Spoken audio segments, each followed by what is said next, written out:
Subscribe कीजिए royal teacher को education संबंधी न्यूज़ तुरंत पाने के लिए। शिक्षा के बढ़ते कदम कार्यक्रम राज्य के समस्त विद्यालयों हेतु बच्चों के बनेंगे समूह।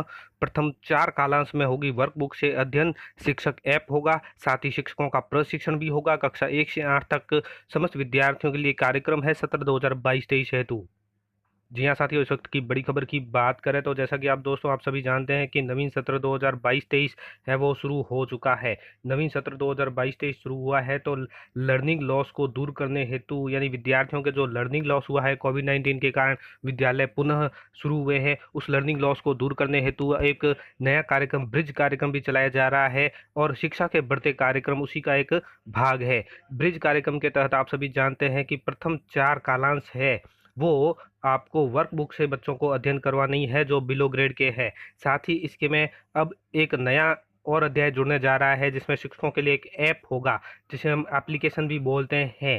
एप्लीकेशन के माध्यम से हो सकता है उसमें आपको उसकी एंट्री भी करनी पड़े बच्चों की, और शिक्षकों को उसके ऐप को कैसे यूज़ करना है उसका प्रशिक्षण भी दिया जाएगा। कक्षा 1 से 8 तक समस्त विद्यार्थियों और समस्त विद्यालयों के लिए, राज्य के जो समस्त विद्यालय हैं उन सभी के लिए ये कार्यक्रम चलेगा। बात करें इस आदेश की, जो कार्यालय निदेशक माध्यमिक शिक्षा राजस्थान बीकानेर की ओर से जारी किया गया है। ये वीडियो दोस्तों लंबी हो सकती है तो वीडियो को अंत तक जरूर देखें, बहुत ज़्यादा मोस्ट इंपोर्टेंट वीडियो है।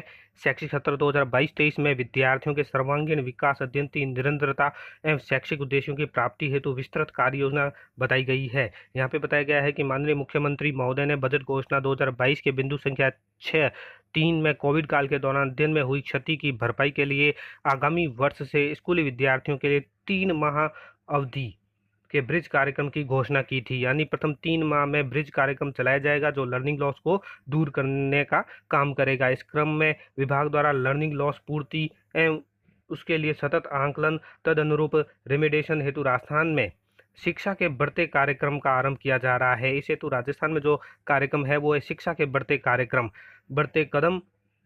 ये कार्यक्रम लॉन्च किया गया है। यह कार्यक्रम राज्य के समस्त विद्यालयों हेतु कक्षा 1 से 8 में सत्र 2022-23 में आरंभ किया जाएगा। नवीन सत्र आप सभी जानते हैं शुरू हो चुका है तो कक्षा 1 से 8 तक सभी बच्चों के लिए शिक्षा के बढ़ते कार्यक्रम शुरू होगा। इसका क्या उद्देश्य है कि इस कार्यक्रम का मुख्य उद्देश्य विद्यार्थियों में आए लर्निंग लॉस या लर्निंग गैप को दक्षता आधारित शिक्षण से ब्रिज करके उनको 8 ग्रेड लेवल तक लाना है। यह कार्यक्रम रेमेडिएशन पर केंद्रित है। कार्यक्रम में आसान व आनंदपूर्ण शिक्षण विधि से को बेहतर बनाना है। कार्यक्रम के द्वारा शिक्षकों को कार्यभार कम करना जिससे कि अधिकतम समय अध्ययन अध्यापन में लगा सके। इसके लिए दोस्तों कार्य पुस्तिकाएं भी तैयार की गई है। कार्य पुस्तिका किसको कैसे देनी है, कौन सी क्लास को, उसके लिए भी वो भी आपको बता देंगे।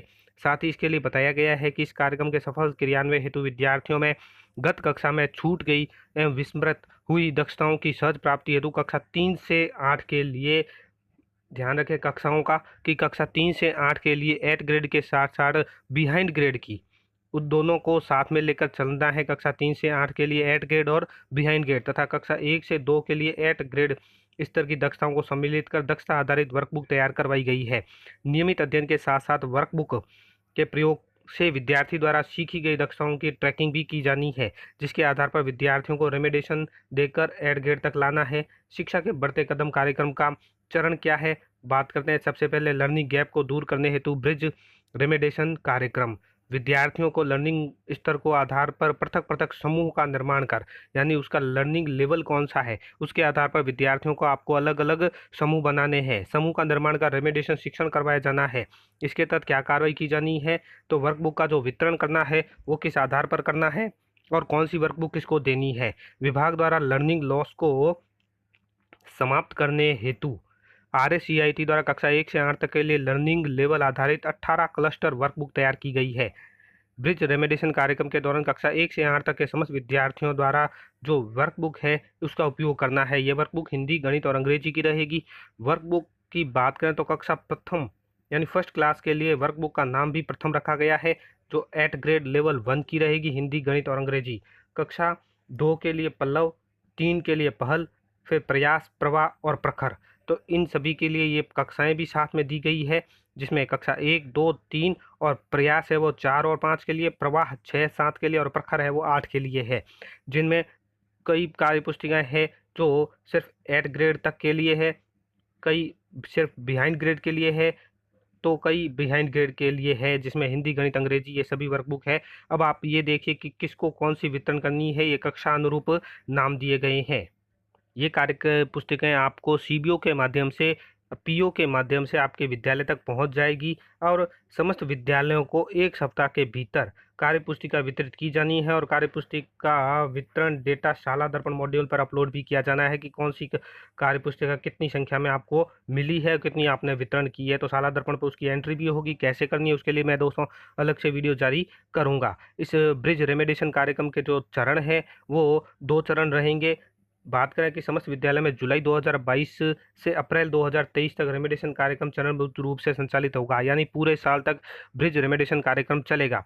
प्रथम चरण में सभी विद्यार्थियों को बिहाइंड ग्रेड दक्षता आधारित रहेगी। जुलाई 2022 से सितंबर 2022 तक प्रत्येक सप्ताह सोमवार से शुक्रवार प्रति दिवस 8 कालांश में से प्रथम 4 कालांश वर्कबुक आधारित शिक्षण होंगे, अर्थात रेमेडिएशन शिक्षण के लिए निर्धारित रहेंगे, तथा शेष 4 कालांश 8 ग्रेड विषय वस्तु का अध्ययन कराया जाएगा। यानी प्रथम चरण जो 3 माह तक चलेगा, जुलाई से सितंबर तक, वो प्रथम सोमवार से शुक्रवार तक प्रति दिवस 8 कालांश है, उसमें 4 कालांश वर्कबुक आधारित रहेंगे। प्रथम 4 कालांश से 4 कालांश है वो 8 ग्रेड का अध्ययन करवाया जाएगा।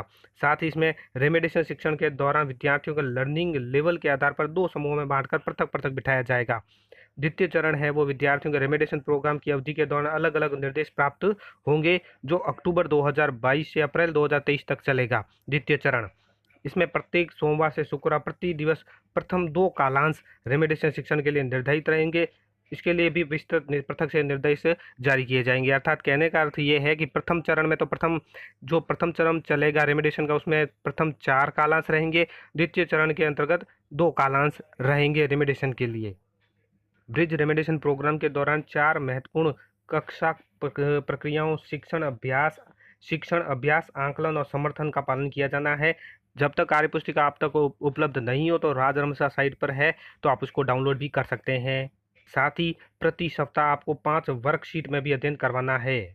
अब कक्षा की प्रक्रिया क्या रहेगी वो भी बता देते हैं कि सबसे पहले दक्षता आधारित और गतिविधि आधारित शिक्षण होगा। उसके बाद दक्षता आधारित अभ्यास के लिए कार्य पुस्तिका है, नियमित साप्ताहिक आंकलन है, नियमित कार्य पुस्तिका जांच और विद्यार्थी को फीडबैक देना है।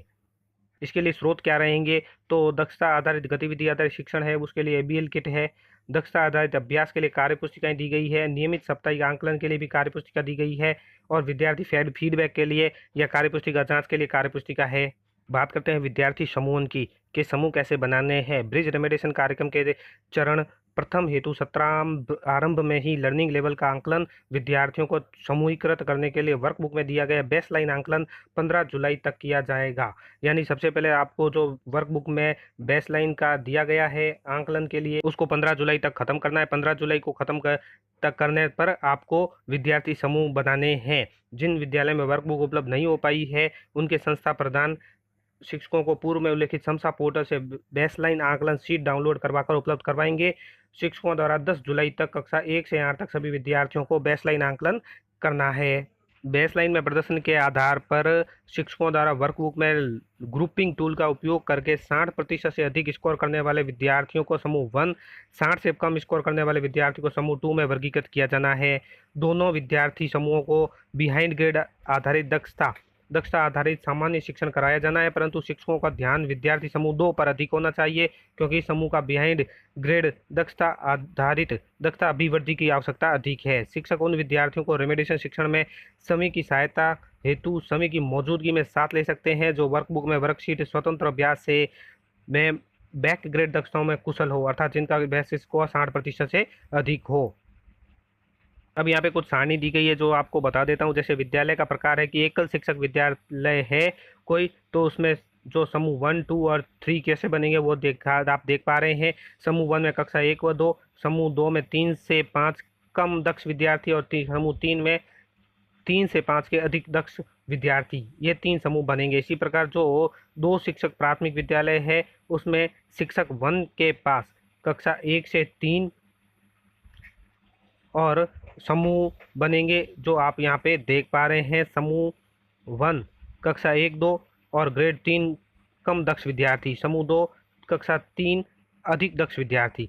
सब शिक्षक नंबर 2 उसके पास कक्षा 4 और 5 रहेगी, उसमें भी 2 समूह बनेंगे। कक्षा 4-5 के दक्ष विद्यार्थी और अधिक दक्ष विद्यार्थी, कम दक्ष और अधिक दक्ष। इस प्रकार दोस्तों आप देख पा रहे होंगे कि 3 शिक्षक प्राथमिक विद्यालय है, उनके लिए भी इस प्रकार के समूह बनेंगे। इसी प्रकार 2 शिक्षक उच्च प्राथमिक विद्यालय है, उनके लिए भी ये समूह बनेंगे, जो आप यहाँ पे वीडियो को स्किप करके या वीडियो को थोड़ा सा रोक के स्क्रीनशॉट लेके आप देख पा रहे हैं, देख सकते हैं। 3 शिक्षक उच्च प्राथमिक विद्यालय है, उनके लिए भी समूह बनेंगे। तो वीडियो बहुत ज़्यादा लंबी हो जाएगी, इसलिए मैं आपको स्किप करके दिखा रहा हूँ। 4 शिक्षक उच्च प्राथमिक विद्यालय है, उसके लिए भी अलग से ये समूह बनेंगे। अब बात करते हैं आंकलन की। तो रेमेडिएशन कार्यक्रम में शिक्षण उपरांत कक्षा 3 से 8 के विद्यार्थियों की दक्षता प्राप्ति का आंकलन आगे की कार्यक्रम संचालन हेतु निर्धारित कार्यक्रम के तहत आंकलन करवाया जाएगा और शिविर पंचांग में निर्धारित समय अनुसार 3 दक्षता आधारित आंकलन किए जाने हैं। लेकिन कक्षा 5 और 8 के जो बोर्ड के विद्यार्थी है, उनके 2 दक्षता आधारित समग्र आंकलन यानी SA1 और SA2 का ही आयोजन होगा। बेसलाइन का जो आंकलन है, रेमेडिएशन कार्यक्रम के प्रथम चरण के में 17 आरंभ में 10 दिवस के भीतर विद्यार्थियों के लर्निंग लेवल की जांच के लिए वर्कबुक में 10 अभ्यास वर्कशीट के बाद दिया गया बेसलाइन आंकलन विद्यार्थियों द्वारा करवाया जाना है। बेसलाइन आंकलन में विद्यार्थी के प्रदर्शन का वर्कबुक में रिकॉर्ड संधारण किया जाना है। इसकी प्रविष्टि शाला दर्पण मॉड्यूल में 15 जुलाई तक करनी है।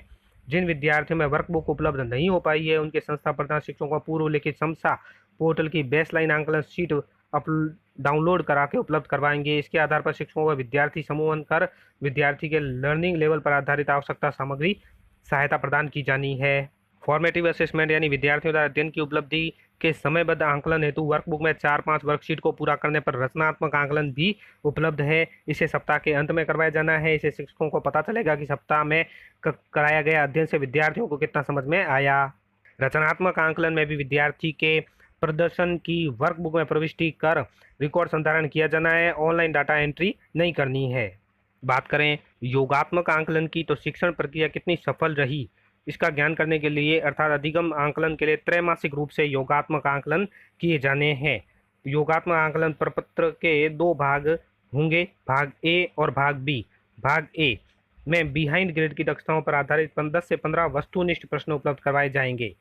विद्यार्थी को इस वस्तुनिष्ठ प्रश्न पत्र का उत्तर पत्रक यानी OMR शीट में देना है, जिसे शिक्षक कार्यक्रम हेतु विशेषतः तैयार ऐप पर स्कैन करेंगे। अर्थात शिक्षकों के लिए एक ऐप तैयार किया जा रहा है, उस ऐप के माध्यम से OMR शीट की जांच होगी, स्कैन फोटो से ऑटोमेटिक डाटा एंट्री हो जाएगी। भाग बी में ग्रेड स्तरीय दक्षताओं पर आधारित प्रश्न होंगे, जिसका निर्माण शिक्षक समय के स्तर पर तथा उत्तर पुस्तिका जांच शिक्षक नियमित प्रक्रिया से करेंगे। इसकी शाला दर्पण पर एंट्री की जानी है। योगात्मक आंकलन उत्तर पुस्तिका प्रिंटिंग और विवरण के लिए समसा नोडल एजेंसी रहेगा।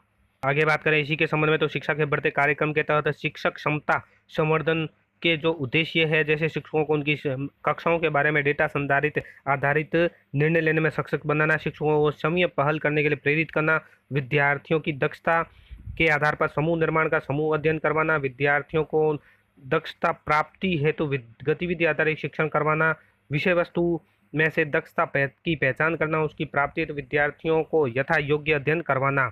इसके 2 माध्यम रहेंगे, जैसे शिक्षक ऐप। अब इस ऐप के माध्यम से शिक्षक अपनी कक्षा के विद्यार्थियों का योगात्मक आंकलन या मूल्यांकन में प्रदर्शन की जानकारी प्राप्त करेंगे। विद्यार्थियों के प्रदर्शन के आधार पर ऐप यह भी दिखाएगा कि उसे किस लर्निंग लेवल के समूह में विभाजित किया जाना चाहिए। सुधार योग्य दक्षता को फिर से पढ़ाने के लिए ऐप के माध्यम से शिक्षकों को एक सीखने की यात्रा दिखाई जाएगी, जिसमें उन्हें यह बताया जाएगा कि कौन सी वर्कशीट करनी है, कौन सी गतिविधि करने के लिए कौन सी वीडियो का उपयोग करना है। ऐप सैंपल पाठ योजनाओं का भी सुझाव देगा। इस ऐप को जानने व उपयोग के संबंध में शिक्षकों के लिए प्रशिक्षण कार्यक्रम अलग से आयोजित किया जाएगा। इसके बाद बारी करते हैं शिक्षक प्रशिक्षण की। तो शैक्षिक सत्र 2022-23 के लिए शिक्षकों को पंचायत स्तर पर व्यक्तिगत प्रशिक्षण और डिजिटल प्रशिक्षण के माध्यम से प्रशिक्षित किया जाएगा। इसके लिए निदेशक RSCIT उदयपुर नोडल रहेंगे। उसके लिए विस्तृत दिशा निर्देश पृथक से जारी होंगे।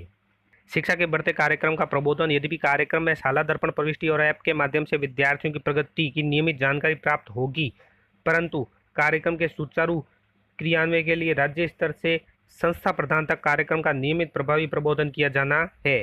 कार्यक्रम के लिए क्रियान्वय कार्य योजना बनाना, वर्कबुक की पहुंच सुनिश्चित करना, वर्कबुक की पहुंच होने तक डाउनलोड की गई वर्कशीट से अध्ययन करना, विजिट यानी विद्यालय विजिट के दौरान प्रगति की समीक्षा करना, एसकेबी के यानी शिक्षा के बढ़ते कार्यक्रम के विस्तृत योजना में उपयुक्त निर्देशानुसार प्रत्येक कार्यालय, जेडी, सीडीओ, डीओ, सीबीओ तथा विद्यालय में संस्था प्रधान को क्रियान्वयन की कार्य योजना तैयार करनी है और विद्यालय में वर्कबुक वितरण, क्षमता आधारित समयबद्ध शिक्षण प्रारंभ करना है। इसके साथ साथ दोस्तों होलिस्टिक रिपोर्ट कार्ड भी, उसके बारे में बात कर लेते हैं कि पेरेंट्स टीचर मीटिंग तथा होलिस्टिक रिपोर्ट कार्ड भी बनाना है।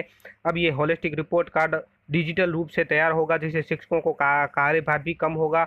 शिक्षकों को रिपोर्ट कार्ड में प्रविष्टि की बजाय अभिभावक शिक्षक के मध्य शैक्षिक चर्चाओं के लिए समय मिल सकेगा। प्रत्येक विद्यार्थी के लिए डिजिटल रूप से तैयार जो शाला दर्पण से डाउनलोड किया गया होलिस्टिक रिपोर्ट कार्ड प्रदान कर माता पिता अभिभावकों को बालक बालिकाओं की दक्षताओं से अवगत करवाया जाएगा।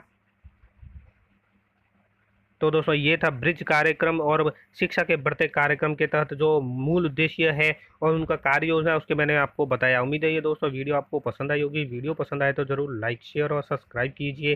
पास में आने वाले घंटी के बटन को जरूर दबाएं एजुकेशन संबंधी न्यूज़ तुरंत पाने के लिए।